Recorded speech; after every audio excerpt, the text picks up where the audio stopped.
Hello friends, स्वागत है आपके अपने यूट्यूब चैनल एजुकेटर रिचा पर। तो जैसा कि आप लोगों को पता है, ग्रामर की क्लास में हमारा आज का 5th क्लास है और पिछली क्लास में हमने सेंटेंस के पार्ट्स के बारे में बात किया था। तो सेंटेंस के 3 पार्ट होते हैं, मेनली 3 पार्ट होते हैं। कौन कौन से आपके होते हैं? आपका सब्जेक्ट होता है, वर्ब होता है और आपका क्या होता है? ऑब्जेक्ट होता है। फिर हमने बात किया था सब्जेक्ट के पार्ट के बारे में। तो सब्जेक्ट के पार्ट आपके 3 होते हैं।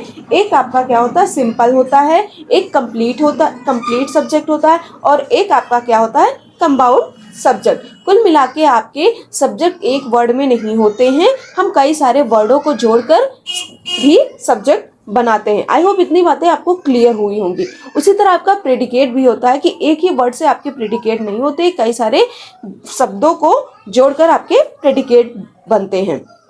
और हमारा प्रेडिकेट एक ऑब्जेक्ट नहीं है, लेकिन हाँ, ऑब्जेक्ट को हम प्रेडिकेट में मान सकते हैं कि ऑब्जेक्ट हमारा प्रेडिकेट के अंदर आता है। तो ये बातें हुई आपके मेनली स्ट्रक्चर के बारे में। आज हम सेंटेंस के स्ट्रक्चर के बारे में, कैसे हम किसी ट्रांसलेशन को बहुत इजी तरीके से समझ सकते हैं, कर सकते हैं, उसके बारे में हम बात करेंगे। और कॉम्पिटिटिव एग्जाम में जो आपको कंफ्यूजन होती है उसको भी हम इसी वीडियो के माध्यम से क्लियर करेंगे। तो वीडियो के अंत तक बने रहें और अगर आपको वीडियो अच्छा लगे तो लाइक शेयर करना ना भूलें। आइए चलते हैं हम अपने टॉपिक पे।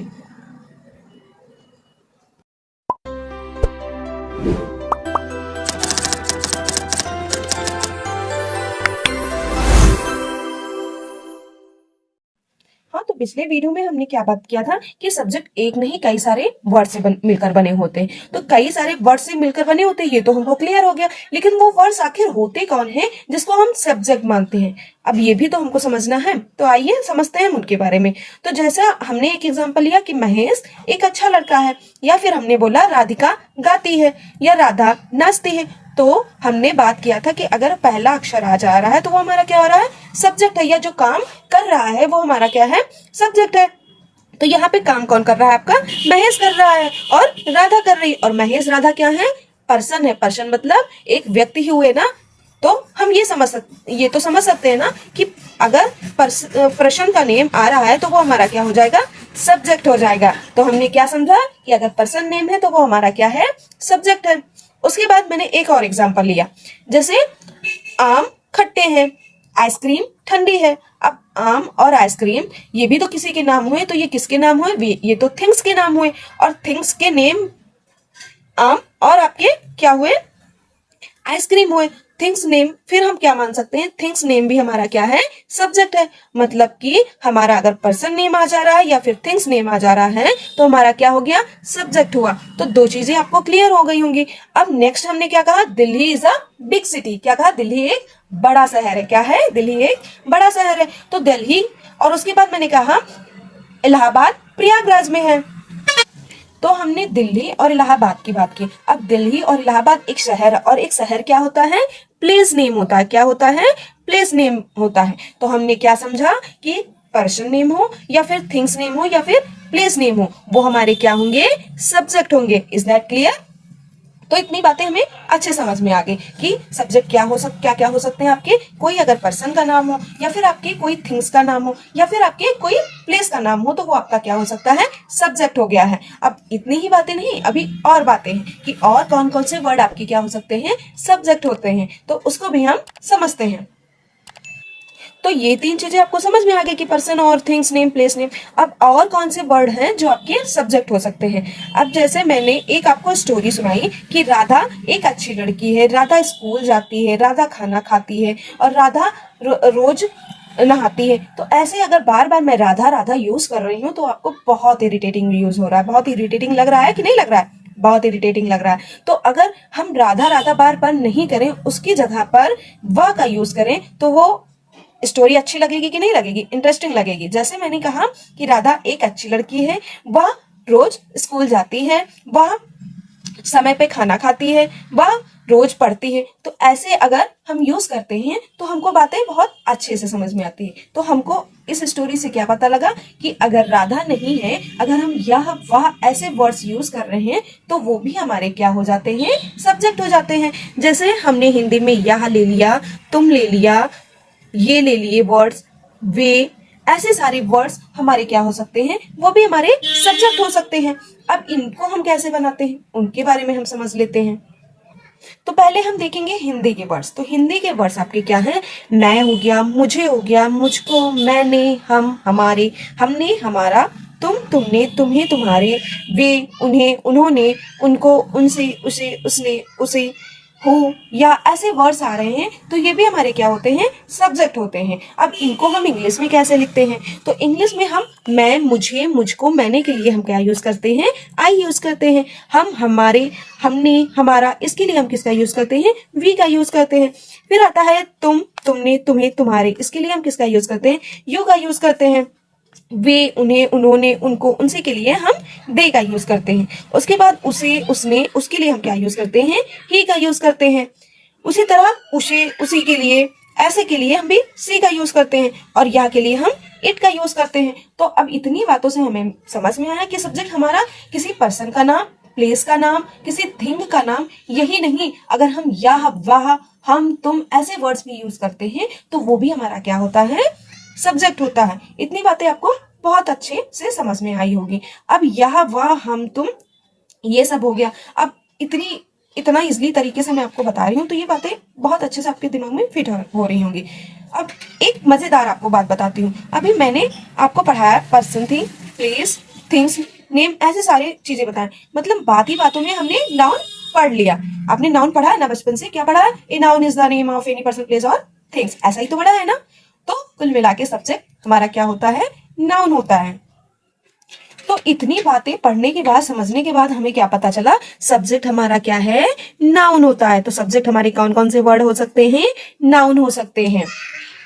हमने शुरू क्या किया था, हमने शुरू किया था कि सब्जेक्ट कौन कौन से होते हैं। तो इतनी बातों में हमको इतना निष्कर्ष निकल के आया कि हमारे सब्जेक्ट नाउन वाले वर्ड्स होते हैं। उसके बाद मैंने बताया he, she, it, I, you, we, they. अब ये वर्ड्स किस में आते हैं, ये आपके आते हैं प्रोनाउन वर्ड्स में। जैसा आपने प्रोनाउन की डिफिनेशन पढ़ा होगा बचपन से ही, तो प्रोनाउन में क्या कहा था, प्रोनाउन वो शब्द होते हैं जो हम नाउन की जगह पे क्या करते हैं, यूज करते हैं। तो कुल मिला के हमको ये बातें समझ में आई कि सब्जेक्ट हमारा नाउन ही नहीं, प्रोनाउन भी होता है। क्या होता है, नाउन या प्रोनाउन, ये इन दोनों में से कोई वर्ड हमारा क्या हो जाएगा, सब्जेक्ट हो जाएगा। Is that clear. अब हम थोड़ा देखते हैं एक्सरसाइज। तो हमने बचपन से ही पढ़ा है कि प्रोनाउन में मुझे अगर कहीं वर्ड यूज हो तो मुझे को इंग्लिश में हम क्या कहेंगे, मी कहते हैं। लेकिन अगर हम इसका ट्रांसलेशन बनाते हैं तो क्या होता है, आई लाइक आइसक्रीम। क्या होता है, आई लाइक आइसक्रीम। तो अगर मुझे की स्पेलिंग मी होती है तो आखिर ट्रांसलेशन में आई लाइक आइसक्रीम कैसे होता है, और ये ना कंफ्यूजन। तो आपको ये कंफ्यूजन हो रहा होगा कि मुझे को अगर मी कहते हैं तो यहाँ पर ट्रांसलेशन में आई क्यों यूज करते हैं। थोड़ा वेट कीजिए, मैं बताती हूँ। फिर सेकेंड आपका क्या है, मैं चॉकलेट खाना पसंद करता हूँ। तो यहाँ पर मैं क्या लिखती हूँ, I like eat chocolate, eat chocolate. तो हमारा क्या हुआ, यहाँ पर मैंने मुझे के लिए आई यूज किया और मैं के लिए भी मैं आई यूज कर रही हूँ। अब और आपको कंफ्यूजन हो रही है, कोई बात नहीं, बताती हूँ। फिर उसके बाद लिखा है हमें वो बुक चाहिए। तो हमने हमें के लिए क्या लिखा है, वी। लेकिन यहाँ पर आप तो हमें की स्पेलिंग क्या जानते हो, अस जानते हो। वी वॉन्ट देयर बुक, इसका ट्रांसलेशन क्या होता है, वी वॉन्ट देयर बुक। फिर उसके बाद उसने हमें मारा, ही बीट अस। अब यहाँ पर हमने हमें का यूज वी की तरह किया और यहाँ पर हमें का यूज अस की तरह किया। ऐसा क्यों, आइए जानते हैं उसके बारे में हम। तो उन सवालों का जवाब आपके ये है कि अगर हम प्रोनाउन वर्ड्स मैं, मुझे, मुझको, हमें, मैंने एज अ सब्जेक्टिव या नॉमिनेटिव केस के रूप में यूज करते हैं तो वहां पर इन सारे वर्ड्स का हमारा आई हो जाता है। क्या हो जाता है, हमारे इन सारे वर्ड्सों का सब्जेक्ट क्या हो जाता है, आई हो जाता है। उसके बाद अगर हम, हमारे, हमने, तुम्हारा ऐसे वर्ड का यूज सब्जेक्ट की तरह करते हैं तो उनका क्या हो जाता है, वी हो जाता है। लेकिन ऐसा अगर ऑब्जेक्ट यूज करते हैं तो ऑब्जेक्ट के रूप में आई किस में हो जाता है, मी में, और वी हमारा किस में हो जाता है, अस में। और यू ऐसा एक्सेप्शन है जिसका आप अगर ऑब्जेक्ट के रूप में यूज करते हैं या फिर सब्जेक्ट के रूप में यूज करते हैं तो हमेशा यू आपका यू ही रहेगा। फिर आप कोई भी वर्ड यूज कर रहे हैं, तुम, तुमने, तुम्हें, तुम्हारा, तुम्हारे लिए, ऐसा यूज करते हैं तो ये आपका क्या हो जाता है, यू ही रहता है, सब्जेक्ट में भी और ऑब्जेक्ट में भी। हम नेक्स्ट क्या है आपका दे का हम यूज करते हैं नॉमिनेटिव केस में। अगर वर्ड क्या हो, वे, उन्हें, उन्होंने, उनको, उनसे, ऐसे वर्ड्स हो तो हमेशा सब्जेक्टिव या फिर नॉमिनेटिव केस के लिए हम दे का ही यूज करते हैं। लेकिन अगर वही ऑब्जेक्ट के रूप में यूज हो तो हम उनका यूज किस में करते हैं, देम में करते हैं। ही का यूज हम हमेशा सब्जेक्ट में ही की तरह करते हैं, लेकिन अगर वही ऑब्जेक्ट में करना है तो हम क्या करेंगे, हिम का करेंगे। उसके बाद नेक्स्ट में अगर सी है तो सी का आपका उसे या उसकी ऐसा वर्ड के लिए यूज हम हमेशा नॉमिनेटिव में सी की तरह ही करते हैं, और ऑब्जेक्टिव में हम किसका कर देते हैं, हर कर देते हैं। इट का हम क्या कर देते हैं, इट ही रहने देते हैं, ऑब्जेक्टिव में भी, ऑब्जेक्टिव केस में भी और नॉमिनेटिव केस में भी। तो आपको इतनी बातें समझ में आई होगी। तो अब जो आपको कंफ्यूजन थी कि आई मिस मैं, मी मिस मुझे, ये बातें गलत है। हमेशा आई मिस मैं, मी मिस मुझे की तरह यूज नहीं होता है। Is that clear? अब हम थोड़ा प्रैक्टिस कर लेते हैं। प्रैक्टिस से पहले हम जानेंगे कि ये पॉजिटिव केस क्या है। जैसा आपको स्क्रीन पे दिख रहा है कि पॉजिटिव केस भी मैंने लिख रखा है। तो ये पॉजिटिव केस होते क्या हैं? तो पॉजिटिव केस वो होते हैं जिस पर हम क्या करते हैं, अपना हक जताते हैं। जैसे आप लोग तो जानते होंगे positive girl, positive boy, girlfriend boyfriend वाले अच्छे से समझते होंगे। उसी तरह पॉजिटिव केस में है। तो पॉजिटिव केस मतलब होता है कि अपना हक जताना। जैसे यह मेरी पेन है, यह मेरी किताब है, तो वहां पर हम माइन का यूज करेंगे। और अगर यह हमारा क्लास है तो हम अवर या अवर्स का यूज करेंगे। या तुम्हारा घर है या, तो हम वहां पर क्या करेंगे, योर्स या योर का यूज करेंगे। फिर उसके बाद अगर हम उनकी के लिए यूज करेंगे तो उनका क्या होगा, देयर और देयर्स। और उसकी के लिए या उसका के लिए आप हिज का यूज करेंगे, उसकी के लिए हर या हर्ष का यूज करेंगे। तो ये हो गए आपके पॉजिटिव केस। पॉजिटिव केस वो होते हैं जिस पर हम अपना हक जताते हैं कि मतलब ये चीज मेरी है या हमारी है। तो ऐसा हक जताने पर हम किसका यूज करते हैं, पॉजिटिव केस का। तो आज हमने क्या सीखा कि सब्जेक्ट एक ही वर्ड नहीं होते, कई सारे वर्ड होते हैं। वो वर्ड कौन से होते हैं, वो वर्ड हमारे नाउन हो सकते हैं या फिर प्रोनाउन हो सकते हैं। बहुत इसी भाषा में मैंने समझाया, आपको समझ आ रहा होगा। फिर उसके बाद हमने क्या पढ़ा कि हमेशा आई का यूज मैं या मुझे, मैं के लिए नहीं होता। आई का यूज मुझे, मुझको, मैंने, इन सब वर्ड्स के लिए भी होता है। फिर हमने प्रोनाउन के सारे केसेस पढ़े कि पॉजिटिव केस क्या है, ऑब्जेक्टिव केस क्या है। तो पॉजिटिव केस हमारा क्या होता है, जब हम अपने हक की बातें करते हैं तो वो हमारा पॉजिटिव केस होता है। ऑब्जेक्टिव केस क्या होता है, ऑब्जेक्टिव केस वो होता है जिसके द्वारा किया जाता है। Is that clear? और हमारा नॉमिनेटिव केस वो होता है, जो सब्जेक्ट होता है वो हमारा नॉमिनेटिव केस होता है। इतनी बातें आपको समझ में आ गई होंगी। अब चलते हैं, हम थोड़ा प्रैक्टिस कर लेते हैं। तो अब हम बनाते हैं ट्रांसलेशन, और बहुत ही इजी वे में। तो सबसे पहले हमारा ट्रांसलेशन में क्या लिखा है, मैं खाना खाता हूँ। अब मुझे कैसे बनाना है वो सीखना है। तो सबसे पहले हम क्या पकड़ेंगे, सब्जेक्ट पकड़ेंगे। तो सब्जेक्ट हमारा क्या है, मैं। और हमें पता है कि सब्जेक्ट अगर मैं है तो मैं की इंग्लिश क्या होती है, आई। क्या होती है, आई। अब उसके बाद हम क्या पकड़ेंगे, वर्ब पकड़ेंगे। क्या पकड़ेंगे, वर्ब पकड़ेंगे। तो वर्ब हमारा क्या है, खाना। तो खाता हुआ इंसान क्या होगा, ईट होगा। अब वो खा क्या रहा है, ऑब्जेक्ट हमारा क्या है, खाना। तो हमारा क्या होगा, आई ईट फूड। बहुत आसानी से समझ में आया होगा। फिर नेक्स्ट हम ऐसे देखते हैं, क्या बोल रहा है, तुम उसे जानते हो। फिर हम वही रूल अप्लाई करते हैं। क्या करते हैं, रूल अप्लाई करते हैं। इस रूल को हम क्या कहते हैं, बैकवर्ड रूल। क्या बोलते हैं, बैकवर्ड रूल, जिससे हम ट्रांसलेशन बहुत इजी तरीके से बना लेते हैं। तो सबसे पहले हम किसे पकड़ेंगे, सब्जेक्ट को। तो हमारा सब्जेक्ट क्या है, तुम है। और तुम की इंग्लिश हम जानते ही हैं, तुम की इंग्लिश क्या होती है, यू। उसके बाद हम किसे पकड़ेंगे, वर्ब को पकड़ेंगे। तो वर्ब हमारा क्या है, जानना।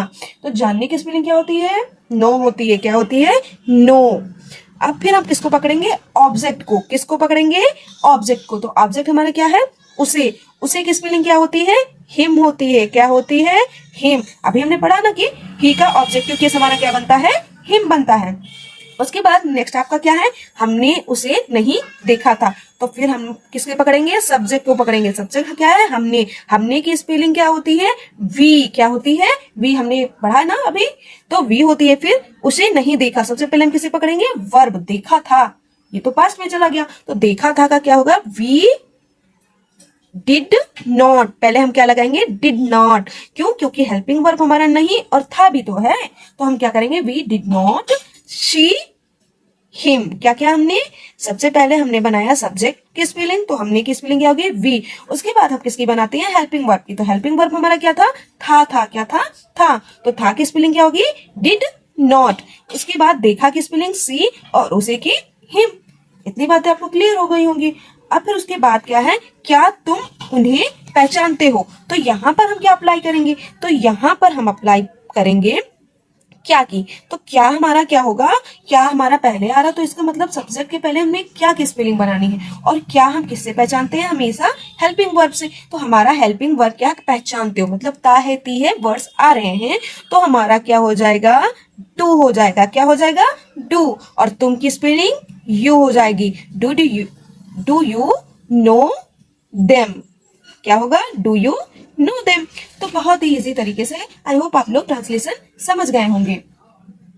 अब दो एग्जांपल और है जो मैं आपको क्लियर करने जा रही हूँ, जिसमें आप कॉम्पिटेटिव एग्जाम की अगर सी लेट की तैयारी कर रहे हैं या फिर कोई भी इंग्लिश से कंपटीशन की तैयारी कर रहे हैं, उसमें बड़ी कंफ्यूजन होती है, उसके बारे में बता रही हूँ।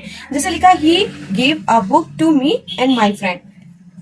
ये देखिए, मी एंड माई फ्रेंड, और वहीं पे लिखा, I and my friend went there. मैं और मेरा फ्रेंड कहाँ गए, वहां गए। उसके बाद he give a book to me and my friend, उसने मुझे और मेरे दोस्त को किताब दी। बात लगभग सेम है, लेकिन यहाँ पर आई को मी में कन्वर्ट कर दिया गया और यहाँ मी को किस में कन्वर्ट कर दिया, आई में। क्यों कन्वर्ट कर दिया गया, तो हमने पिछले वीडियो में समझा है ना, तो हमें आपको बहुत अच्छे समझ में आया होगा कि यहाँ पर आई इसलिए किया गया क्योंकि ये I and my friend as a subject use हुआ है। कैसे यूज हुआ है, एज अ सब्जेक्ट यूज हुआ है। और यहाँ पर me and my friend as a object use हुआ है। कैसा हुआ है, एज अ ऑब्जेक्ट यूज हुआ है। तो इतनी बातें आपको आई होप क्लियर हो गई होंगी। अगर वीडियो अच्छा लग रहा है तो प्लीज लाइक शेयर करना बिल्कुल ना भूलें, और हमारे चैनल से जुड़े रहें। ऐसे ही बहुत ही इजी वे में आपको इंग्लिश का डर मैं जल्दी खत्म कर दूंगी। मिलते हैं नेक्स्ट वीडियो में, तब तक के लिए जय हिंद जय भारत।